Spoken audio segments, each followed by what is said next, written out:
ચાલો બેટા, last time આપણે જે ભણ્યા હતા એના કરતાં અત્યારે આપણે થોડુંક વધારે ડિટેલમાં હવે જઈ રહ્યા છે. હવે આખો ટૉપિક નવો જ છે, આગળનું પતી ગયું. હવે નવો ટૉપિક છે માપનમાં. હવે જે આવે છે ને તે છે એનું પૃષ્ઠફળ, ઘનફળ. શેનું? તો એના આકાર જોવાના છે. સમઘન, લંબઘન અને નળાકાર. તો સૌથી પહેલાં સમજીએ આપણે પૃષ્ઠફળ શું છે તે. અહીંયા પહેલું કહ્યું છે પૃષ્ઠફળ. એ સમઘન, લંબઘન એની નીચે છે નળાકાર. એના માટે જોવાનું જ છે આપણે. તો સૌથી પહેલાં આપણે જોવાનું છે સમઘન. તો સમઘન આ જે ચોરસ બોક્સ છે, ચોરસ દ્વિપરિમાણીય જોઈએ તો ચોરસ દેખાય, પણ આ મેં જે આકૃતિ દોરી છે તે ત્રિપરિમાણીય દોરી છે એટલે તમને આ ચોરસ દેખાય. તો બહારથી દેખાય છે આ જે બોક્સ છે તે સમઘન છે. સમઘન એટલે શું? તો એની લંબાઈ, એની પહોળાઈ અને એની ઊંચાઈ ત્રણે ત્રણ કેવી હોય? તો કે એક સરખી. એને શું કહેવાય છે? સમઘન. તો સમઘનમાં ઘનનું પાર્શ્વ પૃષ્ઠફળ. પૃષ્ઠફળ એટલે જે સપાટી ઉપર રંગ થઈ શકતો હોય તે, અને મૂક્યા પછી નીચેની સપાટી પર રંગ ના થઈ શકે. તો પાર્શ્વ પૃષ્ઠફળ હોય તો ખાલી 4l² આવે, 4 દિવાલોનું. દાખલા તરીકે અત્યારે તમે જે રૂમમાં બેઠા છો એ રૂમનો વિચાર કરો. કલર કરવાનું કહેતો તો છતનો કલર અને ભોંયતળિયાનો કલર તમારે ભૂલી જવાનો. તમે કંઈ કરી શકો? તો એની આજુબાજુની 4 દિવાલો ઉપર જ કરી શકો. તો એટલે 4l². પણ કુલ પૃષ્ઠફળ કે તો એ 4 અને ઉપરને નીચેની એટલે કુલ કેટલી લઈ લેવાની? 6. બરાબર છે? ખબર પડે સમઘનમાં પાર્શ્વ પૃષ્ઠફળ 4l², કુલ પૃષ્ઠફળ 6l². સૂત્રો યાદ રાખવા પડશે. બરાબર છે? જુઓ, પછી છે લંબઘન. લંબઘન એટલે તમારો કંપાસનો આકાર જુઓ. તમારો કંપાસ, દાખલા તરીકે આ કંપાસ છે, તો કંપાસનો આકાર શું છે તમે જોઈ શકો છો. હા, એમાં લંબાઈ, પહોળાઈ અને ઊંચાઈ, લંબાઈ, પહોળાઈ અને ઊંચાઈ સમાન નથી, એટલે એ શું કહેવાય છે? લંબઘન. તો લંબઘનનું પાર્શ્વ પૃષ્ઠફળ તો 2h(l+b), જ્યાં h બરાબર ઊંચાઈ, l બરાબર લેન્થ એટલે કે લંબાઈ, અને b બ્રેથ એટલે કે પહોળાઈ. અને કુલ પૃષ્ઠફળ હોય તો 2(lb + bh + hl). પડે ખબર? પાર્શ્વ પૃષ્ઠફળ 2h(l+b), કુલ પૃષ્ઠફળ 2(lb + bh + hl). આટલું ક્લિયર? બરાબર છે? હવે એના પછી નવો આકાર જો બેટા. પહેલો કયો આકાર જોયો? હા, બરાબર છે. તો પહેલો આકાર જોયો સમઘન. બીજો કયો જોયો? તો કે લંબઘન. હવે છે નળાકાર. નળાકાર તો આપણે રોજિંદા જીવનમાં વાપરીએ જ છે. ખુલ્લો નળાકાર કહીએ તો પાણીની પાઇપ હોય તે ખુલ્લો નળાકાર થયો. બંધ નળાકાર તો ઘરમાં પેલો નાસ્તો ભરવાનો ડબ્બો કે લોટ ભરવાનો ડબ્બો હોય, ગોળ ડબ્બો હોય, તે બંધ નળાકાર થયો. તો નળાકારના પાયાનું ક્ષેત્રફળ. હવે આ નળાકારનો પાયો થશે. તો નળાકારનો પાયો કયો આકાર છે? તો નળાકારનો પાયો છે વર્તુળાકાર. કયો આકાર છે? વર્તુળાકાર. બરાબર છે? તો વર્તુળનું ક્ષેત્રફળ πr². વક્ર સપાટી આ નળાકાર જ છે, જુઓ. બરાબર છે? તો આ શું છે? વક્ર સપાટી. તો વક્ર સપાટીનું ક્ષેત્રફળ 2πr છે. એટલે આ જે આજુબાજુ બતાવી છે તે વક્ર સપાટી. પણ હવે ઉપરની, નીચેની અને વક્ર કુલ સપાટી હોય તો વક્ર સપાટી 2πr છે. ઉપરનું πr², નીચેનું πr², એટલે 2πr². બંનેનો શું કરવો પડે? સરવાળો. તો 2πrh + 2πr². 2πr common, r + h. પડે ખબર? તો આ હતું માત્ર એના પૃષ્ઠફળની વાત કે જ્યાં રંગ કરવાનો છે. હવે આપણે વાત કરીએ છીએ એના ઘનફળની. તો ઘનફળમાં શું આવે છે?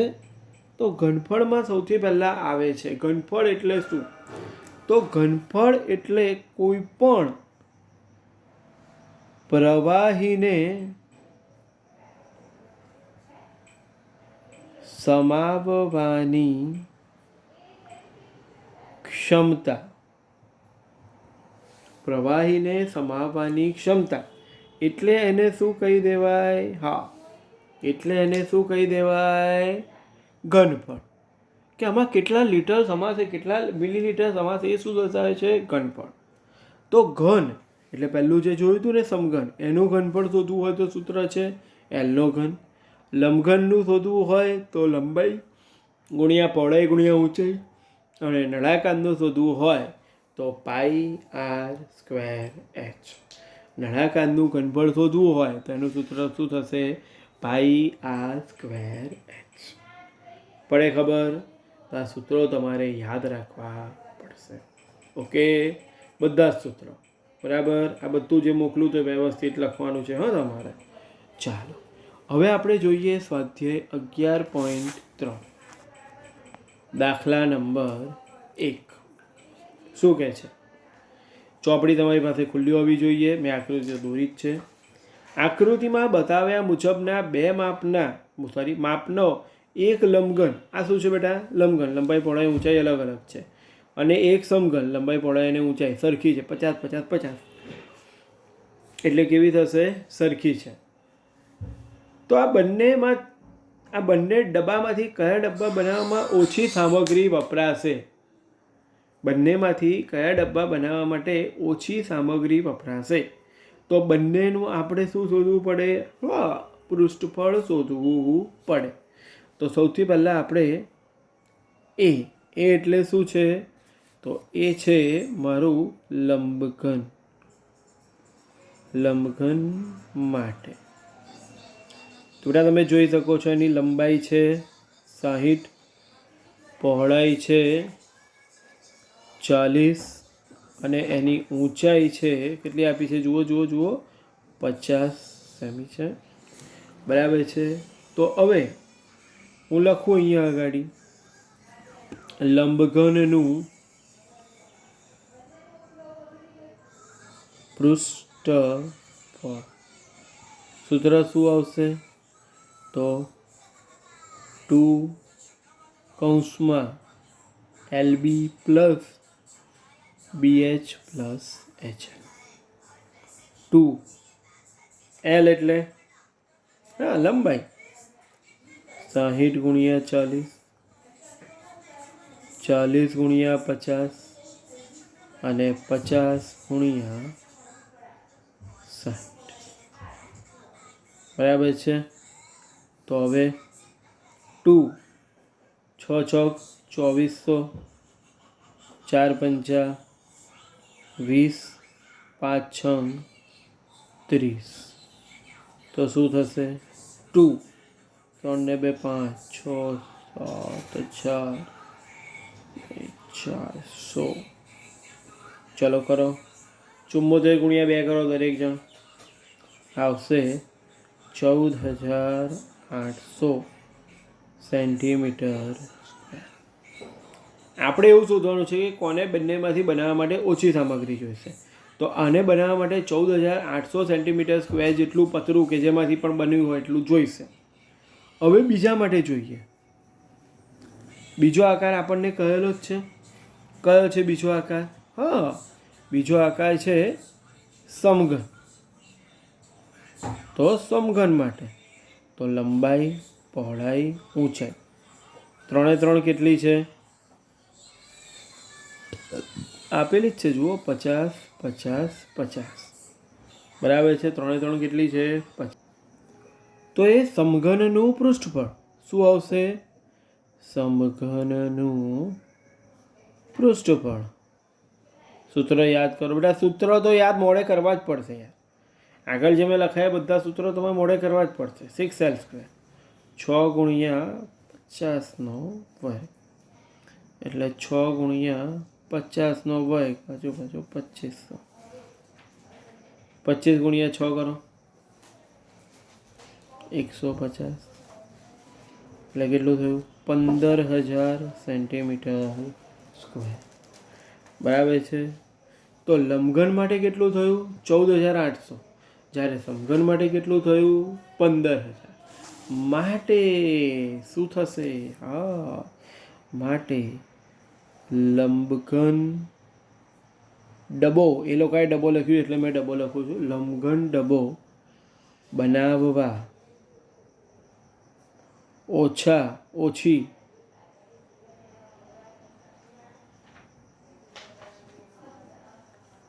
સામગ્રી જોઈએ. પડે ખબર? દાખલામાં જોઈ લો. પહેલાં લંબઘનનું શોધવાનું પૃષ્ઠફળ, પછી સમઘન. ડન? ઓકે.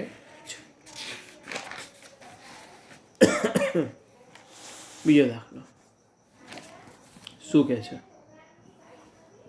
80 સેન્ટીમીટર ગુણ્યા 48 સેન્ટીમીટર ગુણ્યા 24 સેન્ટીમીટર માપની એક સૂટકેસને તાડપત્રીના કાપડથી ઢાંકવાની છે. ઓકે.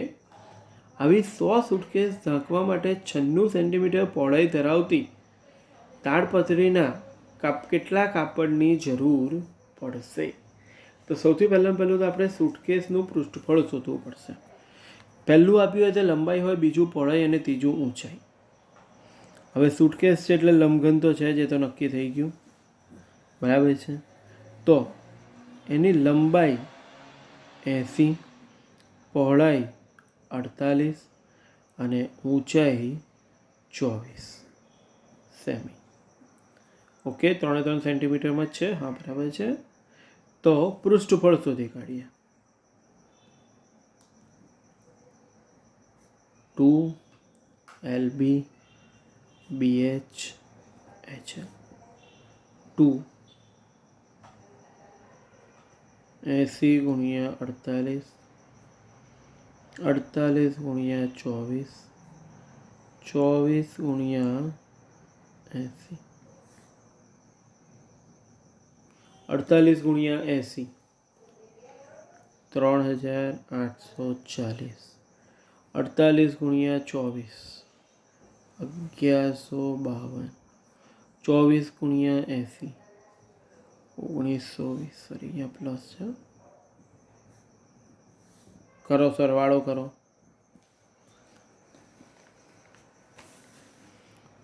કરો. ત્રણેયનો સરવાળો કરશો એટલે આવશે 6,912.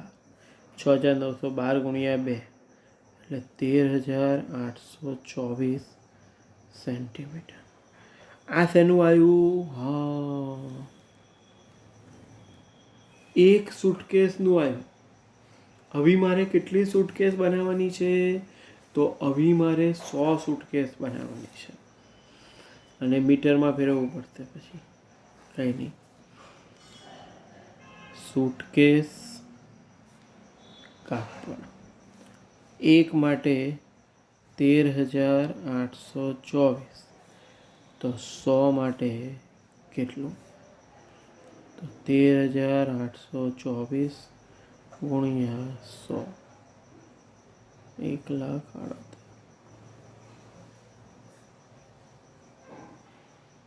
આટલા સેન્ટીમીટર સ્ક્વેર થાય. બરાબર છે. હવે મને જે આપ્યું છે તે 96 સેન્ટીમીટર છે કે મીટર છે? 96 સેન્ટીમીટર છે.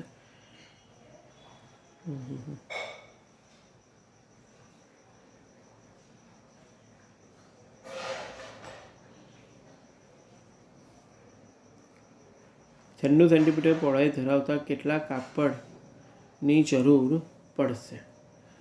તો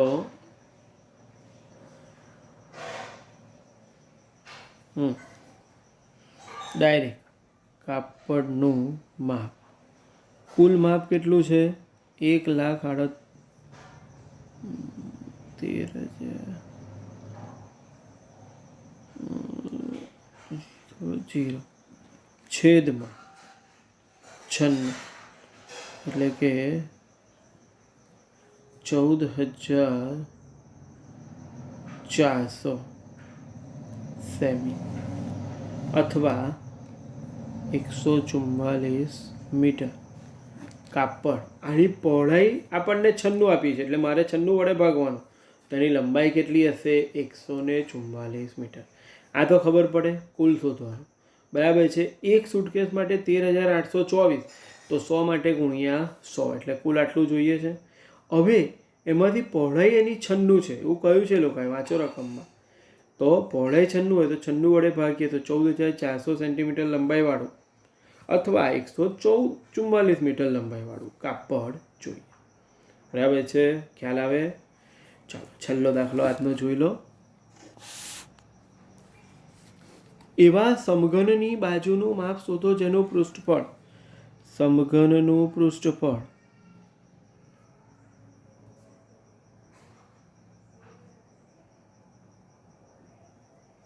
સૂત્ર શું છે? 6l². હવે અહીંયા પૃષ્ઠફળ આપી દીધું છે બેટા આપણને, પણ બાજુનું માપ નથી આપ્યું, તો મળી જ જાય ને. એમાં શું છે? હવે 600/6 l² બરાબર 100, l બરાબર 10. તો દરેક બાજુનું માપ કેટલું હશે? 10 સેમી. પડે ખબર?